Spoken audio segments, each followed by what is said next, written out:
Apa itu deja vu? Kamu baru pertama ke restoran, dan ketika kamu melihat-lihat, kamu merasakan kedekatan yang kuat meskipun kamu belum pernah ke tempat ini sebelumnya. Ini adalah apa yang kita sebut deja vu. Deja vu adalah istilah Prancis yang secara harfiah diterjemahkan sebagai sudah terlihat. Perasaan luar biasa karena telah mengalami situasi saat kita berada sekarang, tetapi waktu, tempat, dan konteks kejadian nggak pasti, atau diyakini nggak mungkin. Meskipun beberapa orang menafsirkan deja vu sebagai konteks paranormal, seperti pengalaman kehidupan masa lalu, para ilmuwan dan psikolog menjelaskannya sebagai misfiring neuron sesaat di otak yang menciptakan koneksi keliru. Satu gagasan deja vu adalah semacam otak berkedut. Bagaimana dan mengapa deja vu terjadi? Hampir 60 hingga 80% populasi bumi telah mengalami perasaan deja vu. Tetapi, bagaimana fenomena aneh ini terjadi? Sayangnya, tidak ada penjelasan tunggal untuk deja vu. Pengalaman ini terjadi tanpa pemberitahuan sebelumnya dan sangat singkat, dan karenanya hampir mustahil untuk dipelajari karena para ilmuwan tidak bisa duduk dan menunggu sampai hal itu terjadi. Ada beberapa teori yang mencoba menjelaskan deja vu. Mari kita bicara tentang dua yang paling umum yang banyak digunakan saat ini. Seperti tahu, ingat, kenal. Seseorang baru pertama pergi ke sebuah kota dan jalan-jalan di taman. Dia menyeberangi danau dan melihat beberapa ekor bebek berenang di sekitar dan tiba-tiba merasa bahwa dia pernah ke sini sebelumnya. Tetapi itu nggak mungkin. Ini membawa kita pada teori pertama kita tentang merasa tahu dan kenal. Teori ini hanya menyatakan bahwa mengingat membutuhkan dua proses yang bekerja bersama-sama. Bersama perasaan tahu dan ingatan. Otak kita terus-menerus memindai lingkungan kita untuk menentukan apakah benda atau situasi dikenal. Saat benda yang dikenal terlihat, otak menempatkan memori masa lalu yang terkait dengannya dengan bantuan hippocampus yang memainkan peran utama dalam memori dan pembelajaran, dan kita menghidupkan kembali seluruh memori di otak kita. Tapi terkadang, ketika otak hanya menemukan objek yang dikenal pada masa lalu, tetapi tidak dapat mengingat kembali apa itu dan detail yang lebih baik dari peristiwa itu berarti kedua progres tidak sinkron. Karenanya, kita dibiarkan merasa tahu tanpa bisa mengingat. Itulah saat kita mengalami deja vu. Tetapi ini tidak menjelaskan mengapa kita mengalami deja vu untuk kejadian yang benar-benar asing, atau mengapa kita tidak mengalaminya pada setiap objek yang dikenal. Ini dapat dijelaskan dengan teori kedua kami, perhatian bercabang.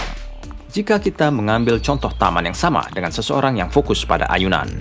Ketika kita benar-benar fokus pada satu bagian dari lingkungan kita dan bagian dunia yang lain terbawa ke alam bawah sadar, dan tiba-tiba kita tersadar dan rasanya seperti kita pernah ke tempat ini sebelumnya, dan pada kenyataannya sudah. Hanya sekarang ini kita tidak mempraktikannya.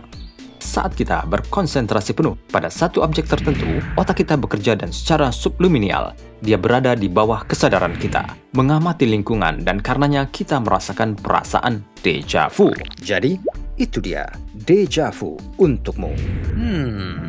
Musik. Satu-satunya bahasa yang dimengerti semua orang, tak peduli apa budayanya. Musik sangat menyentuh kita. Genre apapun, kita jelas tak perlu riset untuk mendukungnya. Kita semua pernah mengalaminya, bukan? Bayangkan, kamu nggak bisa menghindari mengetuk kaki, menjentikkan jari, angguk-angguk kepala, atau goyang sambil jalan. Bisa dibayangkan dunia tanpa musik. Meskipun, pernahkah kamu bertanya-tanya bagaimana musik mempengaruhi otak?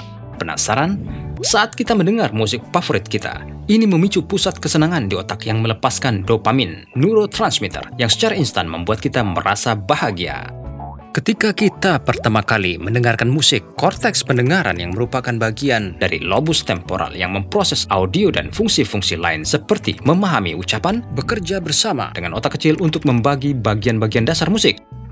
Nada dan volume. Otak kecil juga berfungsi sebagai agen yang menghubungkan amigdala yang merupakan seperangkat neuron yang terletak jauh di lobus medial otak dan bertanggung jawab untuk memproses emosi yang mengarah ke dopamin. Ingat, ketika kamu merasakan kesenangan atau kedinginan saat mendengarkan lagu, inilah tepatnya bagaimana musik bekerja bersama otak kita untuk membuat kita merasa baik, kompleks, dan indah pada saat yang sama, kan? Berbagai genre musik memicu emosi yang berbeda di otak kita. Pop, satu, hip-hop, country, dan reggae. Genre ini tentu berbeda satu sama lain tetapi memiliki efek yang sama pada otak kita. Bawaan musik yang cepat, berulang, dan asik membuat pendengar senang dan ingin menari atau bernyanyi bersama. Genre ini pelepas penat rutinitas harian yang sempurna. 2. Metal dan rock. Musik metal dan rock diketahui bisa membantu mengatasi stres dan perasaan tertekan. Ironi genre ini adalah bahwa geraman, jeritan, tabuhan drum sebenarnya membantu orang merasa lebih tenang dan mengurangi tekanan mereka. 3. Klasik dan jazz.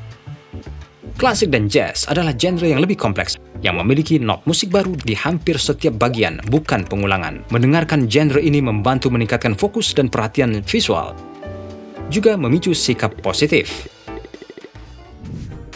4. EDM dan trance. EDM atau Electro Dance Music dan Trance Music secara instan membebaskan dan mentransfer kamu ke level yang sama sekali baru. Orang-orang yang menikmati genre ini mengungkapkan suasana hati yang tinggi dan bahagia setelah mendengarkan musik mereka. Sekarang kita tahu apa yang disuarakan orang bawel. 5. Musik melankolis. Berlawanan dengan reputasinya, musik melankolis sebenarnya membantu pendengar memproses perasaan mereka sendiri melalui musiknya sang artis, berefleksi, dan akhirnya merasa lebih baik. Jadi, lain kali, nggak usah malu larut dalam musik melankolis jika kamu sedang galau. 6. Penyembuhan atau musik meditasi. Mendengarkan genre musik ini adalah terapi. Ini memiliki dampak langsung pada sistem saraf parasimpatis yang membantu tubuhmu rileks dan siap terlelap. Musik penyembuhan juga membantu kamu menjadi tenang saat cemas dan dikenal sebagai genre yang sempurna untuk berlatih meditasi. Musik adalah pelarian dan memiliki kekuatan untuk mempengaruhi kamu dengan setiap nada.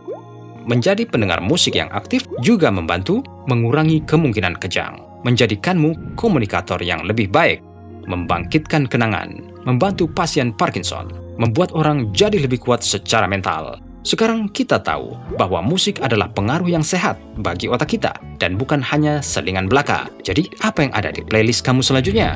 The secondary perception is usually more memorable than the primary one. So, if a synesthete associates someone's name with a color, they will remember the color first before the name. There's no specific treatment for synesthesia. Many people seem to enjoy perceiving the world in a different way than the general population. On the other hand, some synesthetes feel that their condition makes them different, and they have trouble explaining what they experience to others. Talking to other synesthetes, either in person or on the internet, will help realize that there are others who experience the same thing and help deal with feelings of isolation. Speaking with a mental health professional may also help synesthetes to see the value that synesthesia adds to their life. Instead of having a dominant side of the brain, both sides of their brain harmonize nicely as they pursue work they're passionate about. For now, synesthesia is just another phenomenon, and we don't completely understand the things that go on inside our brains. That's all we have for today, folks. Until next time, keep watching You Curious. Discover more. Know more.